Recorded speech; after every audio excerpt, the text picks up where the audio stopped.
If you think every wedding smile tells the truth, you haven't seen this one. The voice seemed to echo in the stillness as Charlotte Whitmore stood beneath a cascade of white roses. Her lips curved into the kind of perfect smile that photographers chase and magazines sell. The kind that made the entire chapel feel like a staged dream frozen in time. Soft golden lights spilling through stained glass, brushing against polished marble floors and tailored suits. Everything precise, everything controlled, everything exactly the way Charlotte wanted it. And yet, just beyond the edge of that perfection, unnoticed by most, a single figure moved against the current of silence, quiet, deliberate, almost invisible. Ava Brooks stepped forward in a pressed black uniform that marked her as staff, not guest, her shoes soft against the aisle runner. Her presence out of place in a room where every seat cost more than a month of her rent. But her gaze never wavered, not toward the bride, not toward the guests, only toward Ethan Whitmore, who stood at the altar unaware that the next few seconds would fracture everything he believed was solid, his fingers resting loosely at his sides, his posture confident, practiced, until Ava reached him and without a word placed a single folded napkin into his hand. The motion so small it almost disappeared, yet heavy enough to bend the air around it. A ripple moving through the front rows as a few heads turned, confusion flickering across. Carefully composed faces, Charlotte's smile tightening just slightly, almost imperceptibly, the way a crack forms beneath polished glass, her eyes darting for a fraction of a second toward the interruption before snapping back into place. But something had shifted, something real, something she couldn't script, and Ethan felt it before he understood it. The texture of the napkin rougher than the silk of his suit, the weight wrong for something so light, his fingers closing around it. Instinctively, as if it might slip away if he hesitated, and for a moment he didn't move, didn't speak, didn't even breathe fully, because somewhere deep beneath the ceremony, beneath the vows and rehearsed emotions, there was a quiet signal rising, the kind that doesn't shout but refuses to be ignored. Ava's hand withdrew slowly, her posture steady, her expression calm in a way that didn't belong to someone breaking the rules, as if she had already accepted whatever consequence would follow. And behind her, a groomsman shifted forward, uncertain whether to intervene, while the officiant faltered mid-sentence. The room no longer perfectly still but not yet chaotic, caught in that fragile space between order and unraveling. And Charlotte finally turned, her voice low, controlled, but edged with something colder as she stepped closer to Ethan, her hand brushing his arm just enough to anchor him, just enough to remind him of the world he was supposed to stay inside. And in that moment, with every eye beginning to notice, with silence stretching tighter by the second, Ethan looked down at the folded napkin in his hand, and for the first time that day, his smile didn't return. The silence did not break all at once. It fractured slowly, like thin ice under pressure, as Ethan's fingers tightened around the folded napkin and Charlotte's hand lingered on his arm just a second too long, her grip gentle but deliberate, a quiet warning hidden beneath polished grace. And he felt it, not as force, but as expectation, the kind that had shaped every decision he had made standing beside her, the kind that said keep moving, keep smiling, do not disrupt what has already been decided. But something in the weight of that napkin resisted, something that did not belong to the script written for this moment, and his thumb brushed across the fabric, feeling the faint ridge of ink pressed into cotton, not printed, not decorative, something written, something intentional. And his breath slowed as the room around him began to sharpen, the soft hum of air conditioning, the faint rustle of silk, the distant click of a camera adjusting focus, all suddenly too loud against the quiet forming inside his chest, while Ava had already stepped back, returning to the edge of the aisle as if she had never belonged in the center of it, her posture straight, her expression calm, but her eyes still fixed on him with a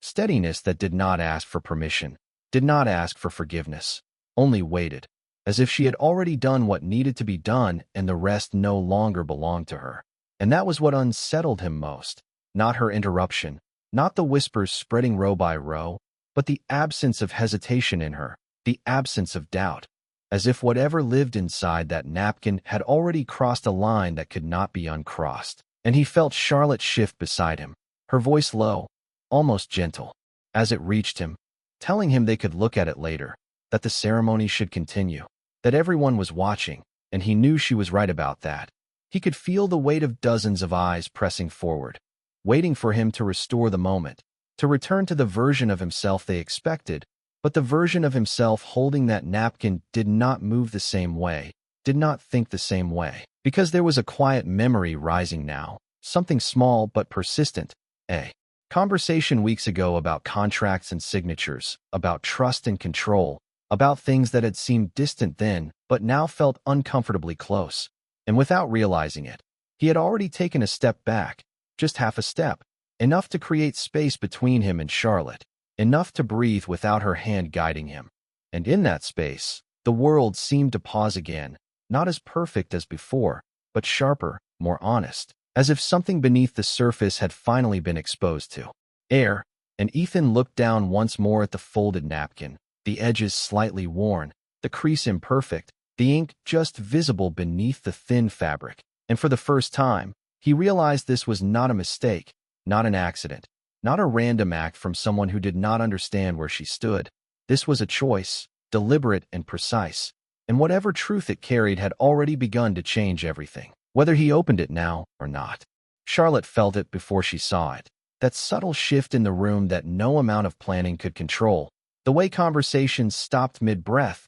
and eyes no longer followed her, but drifted toward Ethan's hand, toward the small folded square that did not belong in a moment built on perfection. And her smile returned again, practiced and precise, but it no longer reached her eyes as she leaned closer, her voice softer now, almost intimate, telling him quietly that this was nothing, that staff made mistakes, that security would handle it, that they could move forward, finish the vows, keep everything intact. And for a second her words almost worked because they sounded familiar, because they echoed the same calm certainty she had used in every decision leading up to this day. But Ethan did not answer. His attention caught somewhere deeper, somewhere slower, as if time around him had stretched just enough to reveal what usually stayed hidden. And he remembered something he had not thought about in months, a report that had crossed his desk, a discrepancy that had been explained away quickly, too quickly, and a name attached to it that had not meant anything then, but now lingered at the edge of recognition.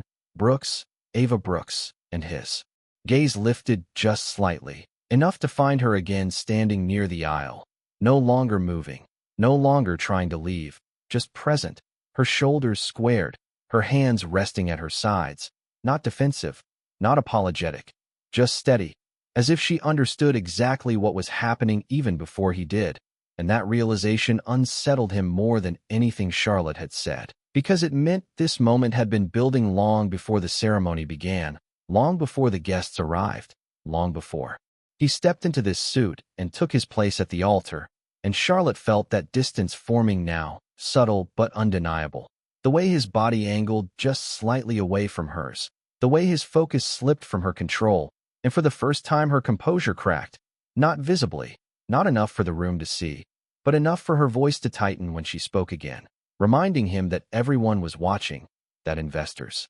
partners, family were all here, that this was not the time for distractions. But the word distraction lingered in his mind differently, because whatever was in his hand did not feel like a distraction. It felt like an answer waiting to be acknowledged, and his fingers moved again, slower this time, tracing the crease of the napkin as if preparing for something irreversible, while the officiant cleared his throat softly, uncertain whether to continue or wait, caught between ceremony and something far less predictable. And in the rows behind them, the silence deepened, no longer polite, no longer patient, but tense, expectant, as if everyone sensed that the next action would define more than just a wedding. And Ethan finally drew a breath that felt heavier than it should have, his thumb pressing against the fold, ready to open it, while Charlotte's hand slipped from his arm completely, the space between them no longer something she could close. And across that distance Ava did not move, did not speak. She only watched, calm and unshaken, as if she had already placed the truth exactly where it needed to be, and now it was simply a matter of whether he would choose to see it. The fold gave way with a soft, almost fragile sound that somehow echoed louder than anything spoken that day, and Ethan did not rush it, did not tear it open or hide it from view. He unfolded the napkin slowly, deliberately, as if giving himself time to stop, but he did not stop, his eyes lowering to the ink that had already begun to bleed faintly into the cotton fibers. And for a moment nothing in his expression changed. No shock, no immediate reaction, just a stillness that felt heavier than any outburst could have been. While Charlotte watched him with a composure so carefully held it almost shimmered, her chin slightly lifted, her shoulders perfectly aligned, but her eyes were fixed on the napkin now, not on him, not on the guests, as if she already knew exactly what he was seeing and was measuring his response before it fully formed. And the room leaned in without moving, breath held collectively, waiting for something to confirm what everyone felt but could not yet name. And Ethan read the first line again, then the second, his thumb pressing lightly against a sequence of numbers written in tight, controlled strokes, followed by a signature that was not his but disturbingly close, close enough to pass under the wrong light, close enough to authorize something that should never have been authorized, and beneath it, a short phrase, just a few words, but enough to connect everything that had once seemed unrelated. Offshore transfer approved, and suddenly the memory from weeks ago was no longer distant, no longer unclear. It sharpened into something specific, something undeniable, the missing explanation, the closed file, the quiet reassurance that everything had been handled. And he felt the air shift inside his chest as understanding began to settle in places where trust had once lived, not collapsing all at once, but moving, rearranging, forcing him to see what had been hidden behind convenience and timing. And he lifted his eyes slowly, not toward Charlotte at first, but toward Ava, as if confirming that she was real, that this was real, and she met his gaze without hesitation, her expression unchanged, not demanding belief, not offering defense, just holding the moment steady so he could stand in it. And that was when Charlotte stepped forward again, her voice lower now, tighter, threading urgency through calm as she said his name softly, reminding him that anyone could write anything on a napkin, that this was meaningless without context, that this was not the place to entertain accusations. But the word meaningless did not land the way she intended, because the ink in his hand had already found its context, already aligned itself with things he could no longer ignore. And he realized then that this was not about the napkin itself, not about paper or ink or timing. It was about what he had chosen not to question before, what he had allowed to remain comfortable because it did not disrupt his path. And now that path stood directly in front of him, lined with expectations and watching eyes. And for the first time he understood that continuing forward would not mean preserving something. It would mean accepting something he could not fully trust. And his hand lowered slightly, the napkin still open, visible, no longer hidden between his fingers, and the silence that followed was no longer uncertain. It was defined, sharp, waiting, while Charlotte's composure held for one more second before the faintest crack appeared at the edge of her expression, not fear, not yet, but something closer to calculation, as if she was already searching for the next move. And Ethan finally turned toward her, the distance between them no longer subtle, no longer temporary, but real in a way that could not be smoothed over, his voice not raised, not angry, just steady and clear as he asked a question that did not need to be loud to carry through the entire room. The question did not need to be repeated for it to land. It moved through the room with a quiet weight that silenced even the faintest whisper, and Charlotte did not answer immediately, not because she did not understand, but because she understood too well, her eyes flickering once toward the napkin still open in Ethan's hand before returning to his face, her expression composed but no longer effortless. And when she finally spoke, her voice carried that same controlled warmth she had used all day, carefully measured, carefully shaped, as she said that there had to be a misunderstanding, that numbers and signatures could be misinterpreted without full context, that business documents were complex and often looked alarming to those unfamiliar with them. And a few heads in the audience nodded subtly, comforted by the familiarity of her tone, by the authority she projected so easily. But Ethan did not look away, his gaze steady, unmoved by the explanation that might have satisfied him just hours earlier, because now the pieces were no longer separate. They were connected, and he could see the pattern clearly, and the silence that followed her words stretched longer than expected, long enough for doubt to begin shifting directions, long enough for attention to settle not on Ava, but on Charlotte herself. And that was when Charlotte's composure shifted again, just slightly, her posture tightening as she stepped closer, lowering her voice so only he could hear, reminding him of everything they had built together, the partnerships, the timing, the importance of this moment, suggesting quietly that whatever he thought he saw could wait, could be handled privately, that it did not need to become something larger than it already was. But the word privately felt different now. It felt like distance, like delay, like something meant to contain rather than reveal, and Ethan's grip on the napkin tightened just enough to crease the fabric further, the ink smudging faintly under the pressure as if the truth itself refused to stay neatly contained. And he glanced once more toward Ava, who remained exactly where she had been, not stepping forward, not retreating, her presence steady against the shifting tension, and in that moment he realized something that settled deeper than anything written on the cloth. She had nothing to gain from this, no advantage, no audience, no control over what would happen next, and yet she had stepped forward anyway. While everything Charlotte said seemed aimed at preserving what already existed, at maintaining control over how the moment unfolded, and the contrast between those two intentions became impossible to ignore. And when Ethan spoke again, his voice was still calm, still measured, but it carried a clarity that cut through the uncertainty in the room, as he asked not for reassurance, but for something specific, something that could not be softened or redirected. And Charlotte's answer did not come as quickly this time, her silence lingering just a fraction too long, enough for the room to feel it, enough for the balance of power in the moment to tilt. And in that subtle shift, something unspoken passed through the audience, a recognition that whatever had just begun would not be contained within polite explanations or careful smiles, and that the next words spoken would not simply continue a ceremony. They would define everything that came after. The air inside the chapel did not move. It settled, heavy and deliberate, as if even the light pouring through the stained glass had slowed to watch what would happen next. And Ethan did not speak again right away, not because he did not have more questions, but because he understood now that the answer he was waiting for was not something Charlotte could shape with words.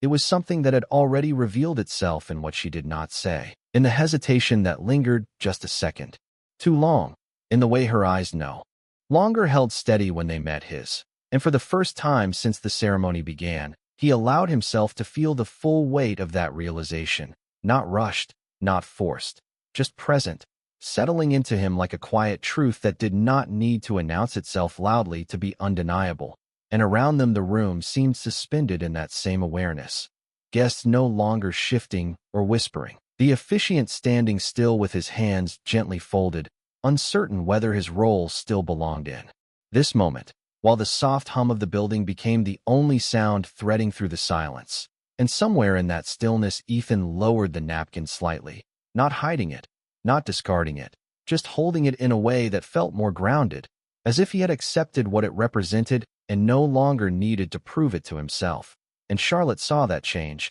She felt it in the way his posture settled, in the way his shoulders no longer leaned toward her but stood on their own. And something in her expression shifted again, not into panic, but into something quieter, more internal, as if she was recalculating not the moment, but the outcome. And when she finally spoke, her voice was softer than before, stripped of the polished certainty it had carried earlier, and for a brief second it almost sounded sincere as she said his name, not as a command, not as a reminder, but as a question, as if she was searching for the version of him that would still choose the path she had laid out. But Ethan did not respond to the tone. He responded to the silence behind it. And in that silence he understood something that had nothing to do with contracts or signatures or transactions, something simpler and more difficult to ignore. That trust was not lost in the moment it was proven wrong. It was lost in the moments leading up to it when something fell off and was chosen to be overlooked. And he had overlooked it.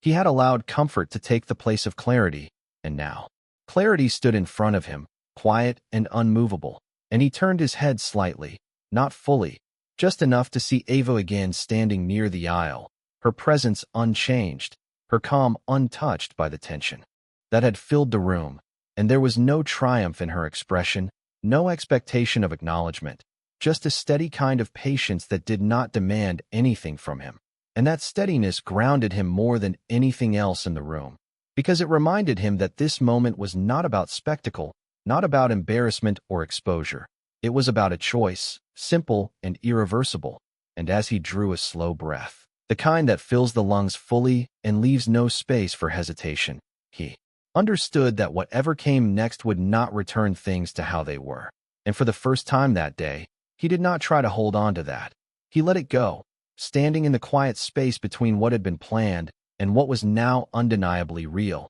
while the entire room waited, not for noise, not for reaction, but for the single decision that would give meaning to everything that had just unfolded. The decision did not arrive as a sudden break or a dramatic shift. It settled into place with a quiet certainty that felt heavier than anything spoken, and Ethan lifted his gaze fully to Charlotte now, not searching, not questioning, but seeing her in a way that did not rely on what had been promised or presented. And in that look something changed between them, something that could not be repaired with explanation or softened with timing. Because the truth was no longer hidden in documents or whispers, it had surfaced in the space between what was said and what was withheld, and Charlotte recognized it immediately. The moment when control no longer belonged to her, when the narrative she had carefully constructed no longer guided the outcome. And for the first time since the ceremony began, her composure did not return, not fully, her shoulders still held,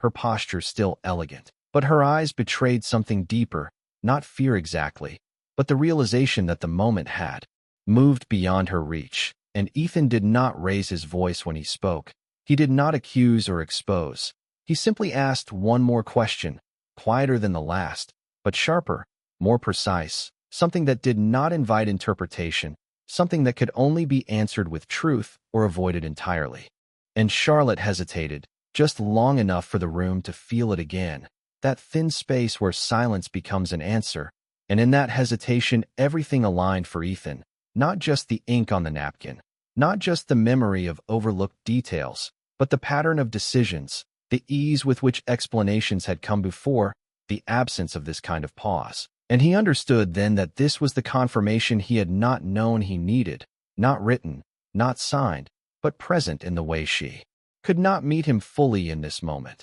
And he exhaled slowly, not in frustration, not in anger, but in acceptance, the kind that comes when something uncertain finally becomes clear, and the weight he had been holding shifted, not disappearing, but settling into something he could carry without confusion. And without another word he stepped back. A single step, small in distance but unmistakable in meaning, creating a space that could not be closed with a gesture or a smile. And the movement rippled through the room, subtle but undeniable, guests straightening, eyes widening, the officiant lowering his hands completely as the ceremony slipped quietly out of his control. And Charlotte did not follow. She remained where she stood, her hand lowering slowly to her side, her gaze fixed on Ethan as if trying to measure whether this was final, whether there was still something she could say to bring him back into place. But there was nothing left to say that would change what had already been understood. And across the aisle, Ava watched the moment unfold without movement, without expression shifting, her presence steady as it had been from the beginning, not stepping forward to claim anything, not stepping back to disappear, simply witnessing the result of a truth she had chosen to deliver. And Ethan turned his head once more toward her, not with gratitude spoken aloud, but with a recognition that did not need words, a quiet acknowledgement that she had placed something real into his hands when everything else had been carefully arranged. And as he looked back toward the altar, toward the path that had been set for him, he realized that stepping away was not an act of loss. It was an act of clarity, and the silence that followed was no longer waiting for a decision. It was holding the weight of one already made. The silence did not shatter after he stepped back. It deepened, settling into every corner of the chapel like a truth no one could unhear. And Charlotte remained where she stood, her posture still composed but no longer commanding, her presence no longer shaping the room the way it had only moments ago.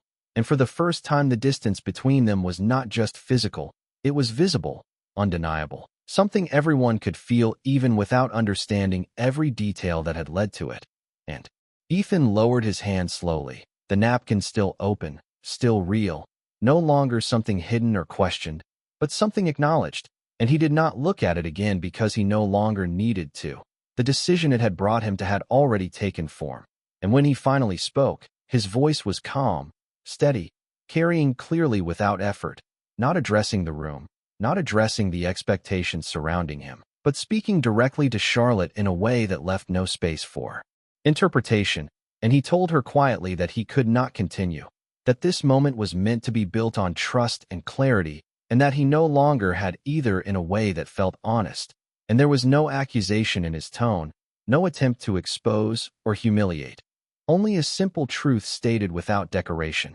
and the weight of those words moved through the room more powerfully than any raised voice could have, because they did not create chaos, they created understanding, and Charlotte's expression shifted once more, not into anger, not into denial, but into something quieter, something more internal, as if she had already begun processing what could no longer be undone, and for a brief second her gaze dropped, not to the guests, not to the floor, but to the space between them where everything had changed, and when she looked back up, there was no longer an attempt to control the moment, only a recognition that it had already moved beyond her reach, and across the aisle Ava did not step forward, did not react outwardly. She simply watched, her presence steady, her role in the moment already complete, and that was what made it powerful. She had not come to take anything, only to give something that could not be ignored, and Ethan understood that fully now, not as a favor, not as an interruption, but as a choice rooted in something deeper than circumstance, and he turned slightly, just enough to face her again, and though no words passed between them, the acknowledgement was clear, a quiet exchange that carried more meaning than anything spoken that day. And then he shifted his attention forward, not toward the altar as it had been defined, but toward the open space beyond it, the path no longer predetermined, no longer bound by what had been planned. And he took a step, not rushed, not dramatic, just intentional, moving away from the place where expectations had gathered and into something uncertain but real, and behind him the room remained still, not erupting into noise or reaction, but holding onto the gravity of what had just happened, while Charlotte stood in that stillness, no longer the center of a perfect moment, but a figure within a truth that had finally surfaced, and Ava, quiet and composed, remained near the aisle, not seeking attention, not claiming credit, simply present as the light from the stained glass shifted slightly across the floor, catching the edge of the napkin still held loosely in Ethan's hand as he moved forward, carrying with him not just the weight of a broken ceremony, but the clarity of a decision that could not be taken back. The doors at the end of the chapel did not open with ceremony. They eased apart quietly as Ethan walked toward them, each step measured, each movement unhurried, as if he was not escaping something, but leaving it exactly where it belonged, and the sound of his shoes against the marble floor echoed softly in the stillness, not loud, not disruptive, but steady enough that every person in the room could follow his path without turning their heads, and in his hand the napkin remained, no longer folded, no longer concealed, the ink slightly blurred now where his fingers had pressed against it, but still clear enough to remind him that what had changed was not the paper, it was what he chose to see, and as he reached the threshold, the light outside shifted across his face, brighter, less filtered, and for a brief second he paused, not in hesitation, but in awareness, as if marking the moment in a way that did not need witnesses, and behind him the chapel remained suspended, no sudden reactions, no raised voices, only a silence that felt heavier than any sound could have been, and Charlotte had not moved from where she stood, her figure still framed by the white roses and soft fabric, but the scene around her had lost its symmetry, its certainty, and though her posture remained upright, there was a stillness to her now that did not belong to control, but to recognition, as if she understood that the moment had not simply shifted, it had closed, and there was no step she could take that would return it to what it had been. And across the aisle, Ava finally lowered her gaze, not out of defeat, not out of retreat,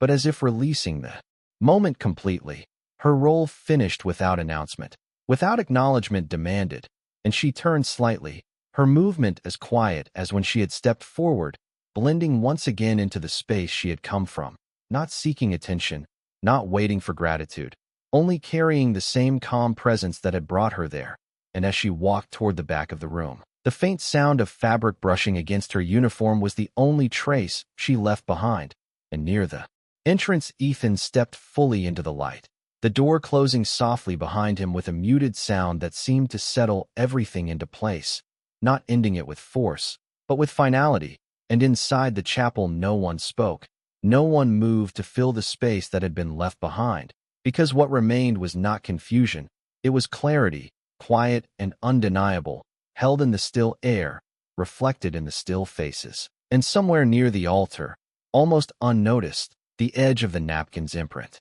lingered in memory more than in sight. A simple piece of fabric that had carried something far greater than itself, something that did not need to be explained aloud to be understood, and in that silence, the kind that does not demand resolution but simply exists, the truth of what had happened settled fully, not dramatic, not loud, but complete.